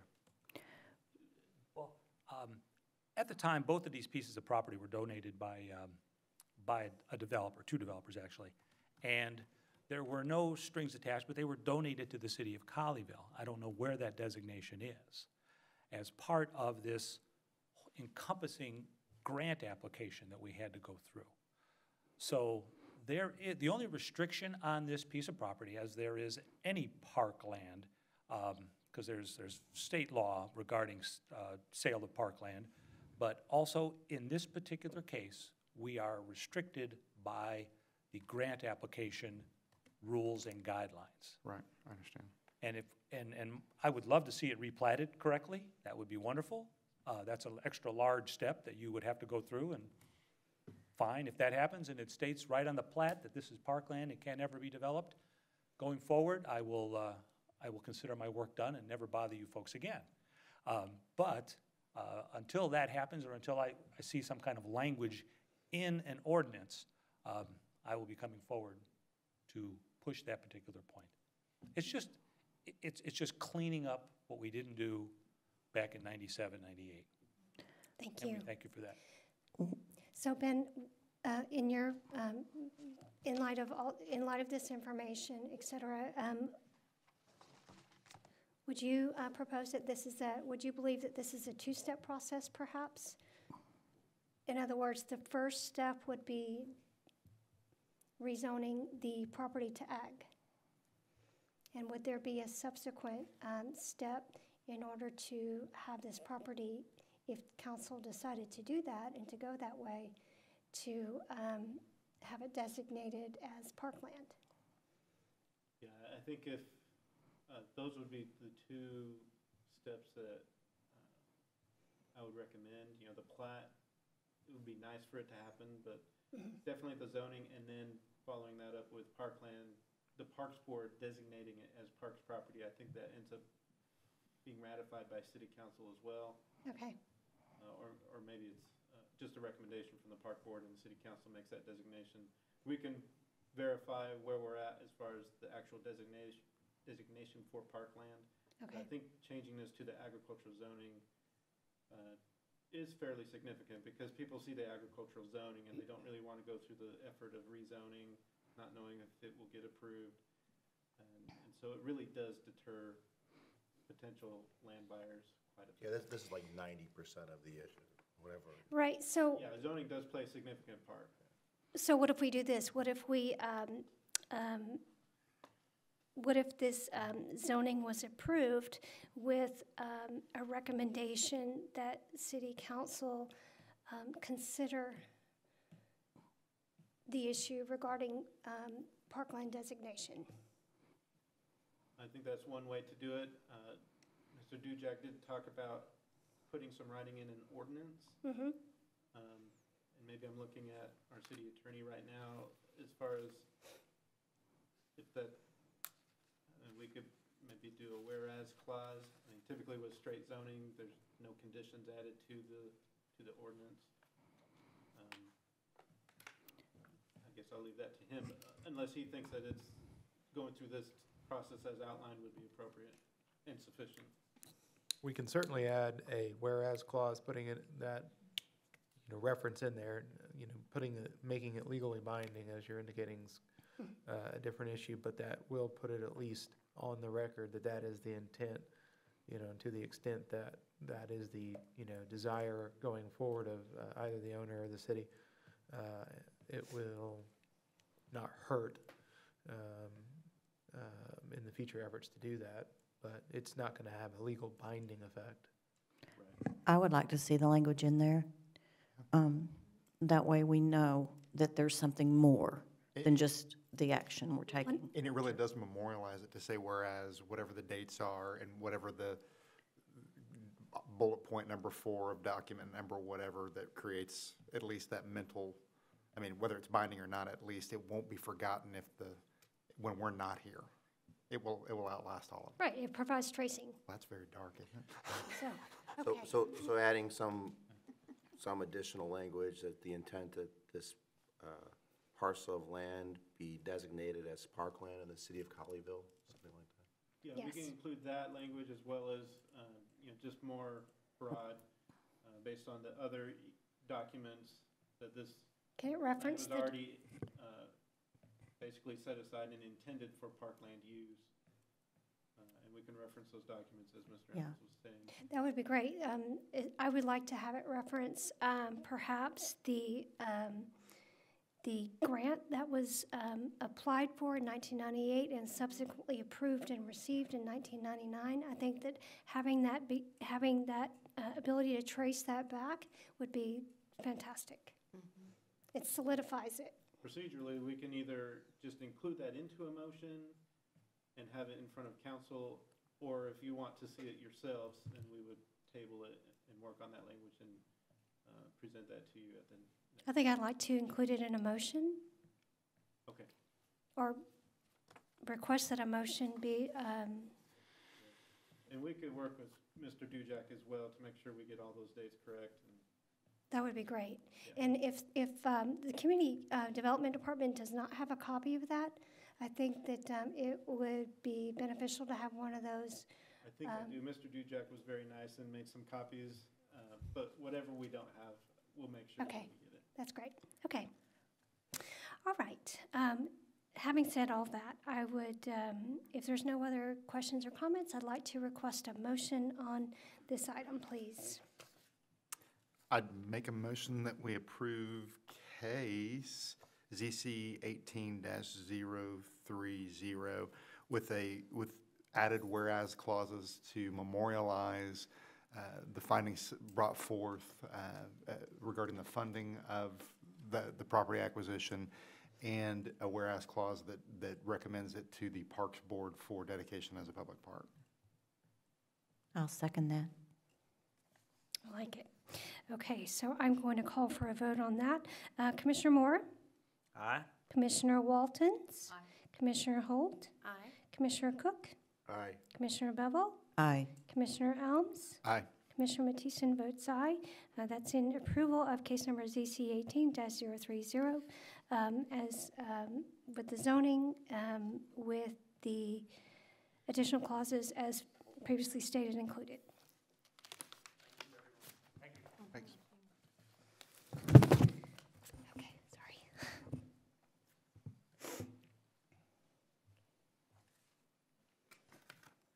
Okay. Thank thank you, everyone, for your patience on that one.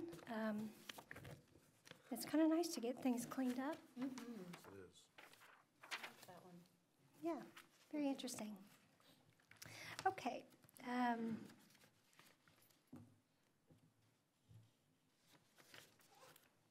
Let's see. Sorry, I'm just trying to get my papers straight here. Okay.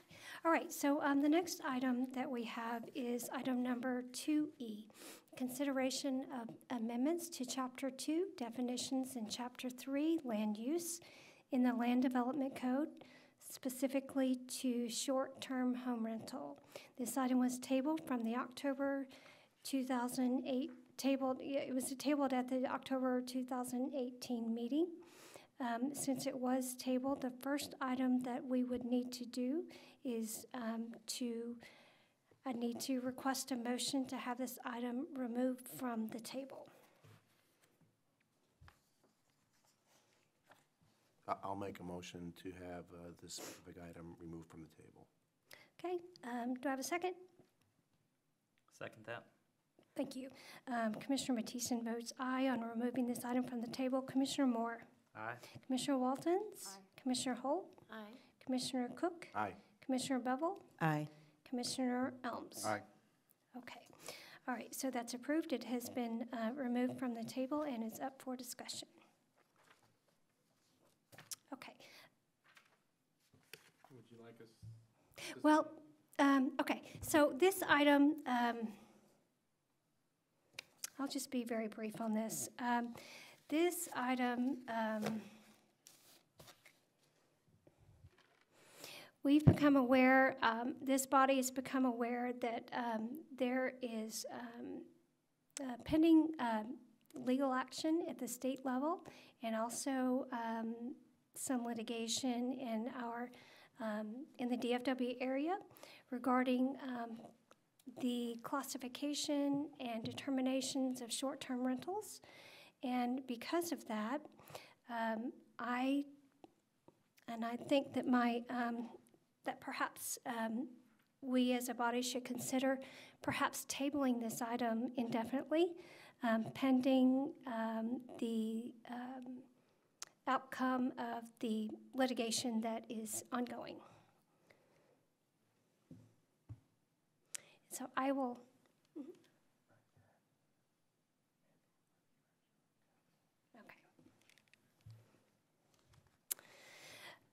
Okay, so I had mentioned that I'd like to see this be tabled until we hear regarding future legislation, or I'm sorry, there is legislation that may be coming forth from the state level as well on this, but litigation. So if that litigation is determined and or if we have direction from City Council that they would like for us to have this brought back into the discussion, then we will do so. And if I have, am I clear on that? Is that clear? Yes. Clear enough? Okay. Okay. I would like to make a motion to table this item indefinitely until such time as we're given direction from City Council or that there's resolution at the legislative level that gives us the direction that we need. But pending those items, I say we put this back to the table indefinitely. Thank you. Do I have a second? Well, I just wanted to maybe ask City Attorney, procedurally, should we open a public hearing on this? Even with the conversation we've had thus far? It's not required, but Okay. it's up to the body. Sure. Would y'all, yeah, you know what? I think it's appropriate. If I have cards on this, I'm going to do this. Yes, I do. So before we have a vote, I would like to have any individuals that wish to come forward to speak on this item, please do so.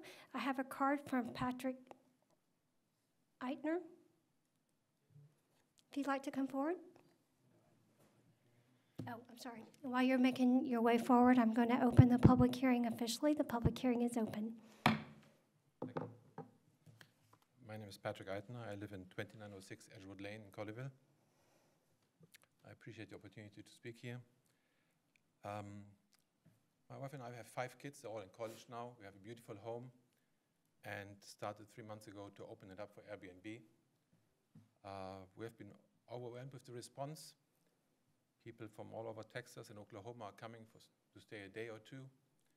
Some are college students who want to take an early morning flight.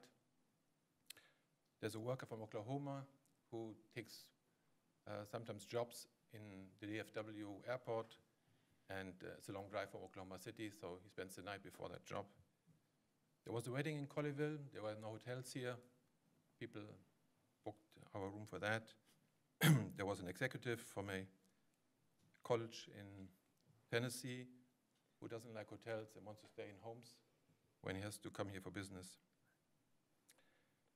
In preparation for this meeting, I looked at the city map and looked at Airbnb and the VRBO opportunities here. I counted 8 houses, so only 8 families offer up such short-term rentals. It appears I'm personally unaware that there's been any issues in Colleyville. There might be in other cities, but I have not become aware of any here. I think it's good for business. Most people who come here go to restaurants, take gas, go to groceries, buy presents. So there's an aspect of a little bit of business development for the area. I was surprised to see that the city proposed an ordinance to forbid short-term rentals. I think it paints a negative picture for our city that I think everyone appreciates here. There's obviously an infringement on the homeowners' rights to use their properties. I personally don't think that having one guest is more noise than our 5 kids when they're at home. It also paints a funny portrait of the homeowners or the Airbnb guests that come and use such opportunities to be in some kind of weird business, not trustworthy to be part of our, or to be visiting our community. So I'm opposing this regulation. I hear that you want to table it, which is on the short term good news. I'm thinking Colleyville could only benefit if maybe more of these opportunities come up, especially since we don't have hotels. I also was wondering about the proposed fine of $2,000, up to $2,000. If I compare fines for texting while driving or speeding, which are actual, which actually jeopardizes the community, I don't think they come anywhere close to a potential offense of renting a room in your house. For me, that's not appropriate. So my proposal would have been that the city makes an effort to record any issues that occur from the short-term rentals in the city, and we revisit this issue in a year when we have some data on what actually could be in terms of noise. I think you cited garbage. That's what I recall from your proposal. I think most of the homeowners would not oppose if there was a small fee. Airbnb is already paying taxes to the state of Texas for every rental, and I think if the city wanted to impose a small overnight fee, I think most who run these things would not oppose. Thank you very much. Thank you. I also have a card from Lauren Alvarez. Okay, thank you.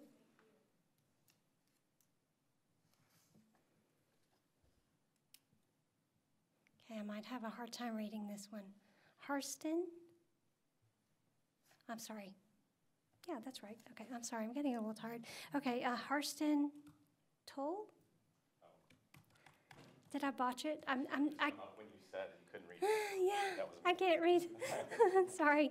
If you can state your name and address for the record, please, Sure. sir. Marshall Tolley at 3908 Oh, Tolly. Okay, Windermere Marshall. Drive. That's, man, all my life I get that, so. Are you a that's why we have physician? to meet. No, I'm I sorry. can tech. So thank you guys for allowing me to do this, and thank you for your service, volunteer or otherwise. I'm on the board at Windview Estates, and I should know better as a 11-year citizen of this city, but what a fantastic job you're all doing. I'm assuming I should know a lot of you guys are volunteering your time, and yeah, so awesome. Was first introduced to short-term rentals at Airbnb as well.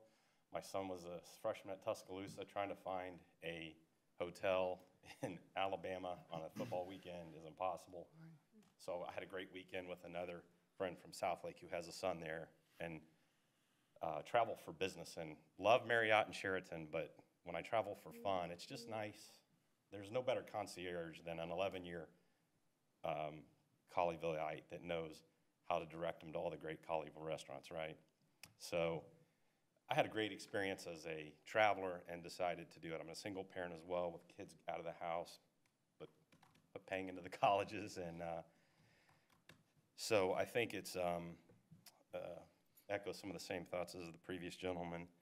I think that we need to trust as a board our police department as well. The issues he mentioned of noise and trash, we have enforcement and ways to handle that. That's already a solved issue, I feel. I'm a fan of innovation and creation, capitalism, and I think this is great. When I did serve on our board, it was a public setting, so I think I can safely say this. We have an $800 a year fee. It's a mandatory HOA fee. You occasionally have people that, like everyone has, falls on hard times, and their ability to do an Uber or maybe host an occasional guest, could have been the difference. Most of them were not paying because they had issue with the plants that were, you guys know how that works, but some were not paying because they just really fell on a hard time. So keep that in your mind. I know nobody in this room would ever have that, but if you did, it's nice to have that potential to generate income in a revenue positive way for the city as well. You do pay most short-term rental applications, you are paying income tax. So I wanted to say, I think the current laws, personal use of my land, I'm Texan through and through, 11 years in Colleyville, but 50 years in North Texas. And Mr. Wyatt, not an attorney, but man, I was jerked up here in Texas, and my land is my land, I think a lot of local Colleyvilleites would agree that I'll help the city as much as I can, but my land is my land. And so I hope that tone and demeanor didn't come across the right way. I mean that in a fun, healthy way, right? Not in a mean way.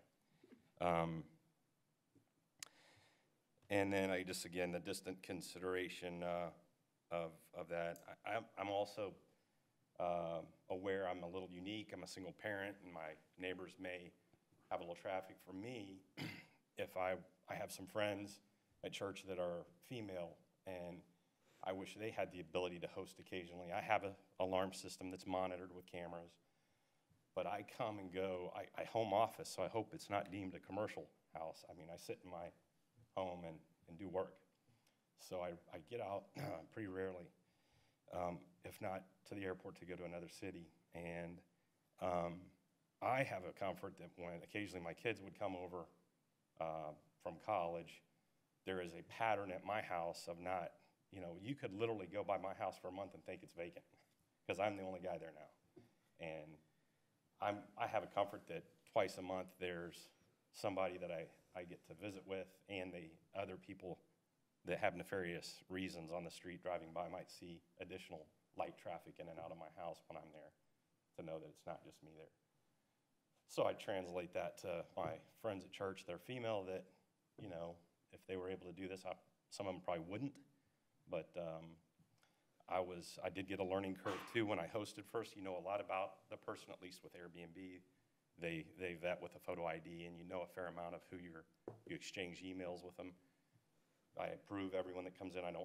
There's an ability to accept anyone blindly, but if you're not acknowledged in the app, you know that I know who's coming in, how many people, ages, the occasion that brings them there, be it a wedding or whatever, and the like. And just some great memories, if I could have 10 seconds left. Go ahead, please. A guy stayed pretty long, for a week, maybe a little longer. Friend of mine, came from Slovakia. He was a mechanic at Bell Helicopter. He and I are great friends. We talk every couple of months. And then a doctor couple from China that were newlyweds, and they gave me a name that my family at my family reunion still jokes about today. So there's some responsibility thing as a community, not just look internal, but to share external. And I do feel a little hypocrisy of enjoying Airbnb when I travel once a year to not reciprocate. So I guess the final thing in question, and I'm glad y'all kicked this down the road and are waiting for the state of Texas to decide, but I would say that, I think the pivotal thing in your code is, as written, is the dollar. So I would probably do it for free, so that I'm pretty sure I'm allowed to have guests in my home. So as long as the money equation's gone, I think we would be safe. So I just question if it does come back around a year from now that, why would we put language in that's just so hard to interpret? But that's my 5 minutes plus. Thank you. Thank you. I have no more cards on this item. If there's anyone else that wishes to come forward to speak on this, please do so now.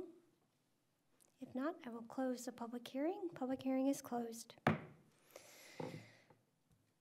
Since the suggestion was to table this item, I don't think it's appropriate for me to comment on your comments at this point. We'll have to wait until we bring the matter back to discussion.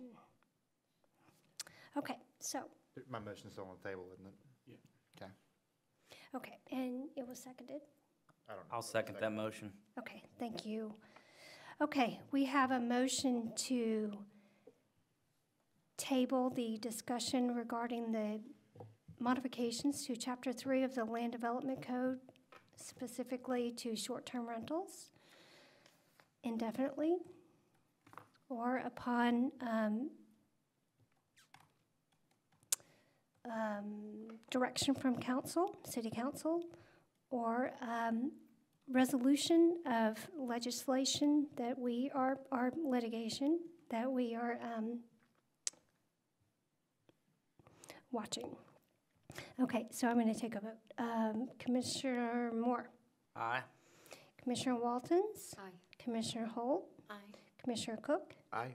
Commissioner Bevel. Aye. Commissioner Elms. Aye. Commissioner Mattison votes aye. The item is tabled indefinitely. Thank you.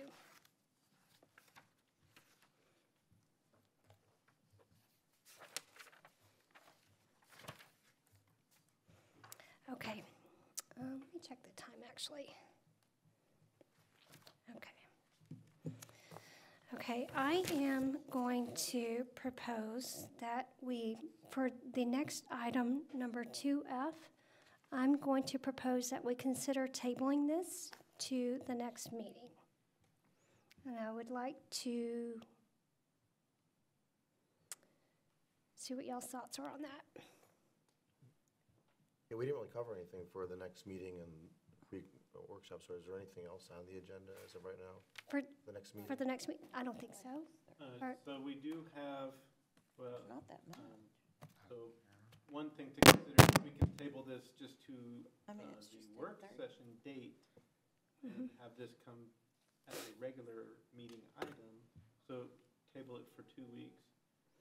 Or we can table it to December's meeting. But we have a plat and we have Chapter 7, which is sign regulations, which we currently have on, at least we could be ready for Chapter 7 in December. You see changes to that? I prefer to have this tabled. I'd like to suggest that we think about tabling this to the December meeting. One of the reasons is there's a possibility that I may not be at the next work session, so I'd really rather be present. Because that ends up being the Monday after Thanksgiving. Yes. So like to cover this tonight would be too time-consuming?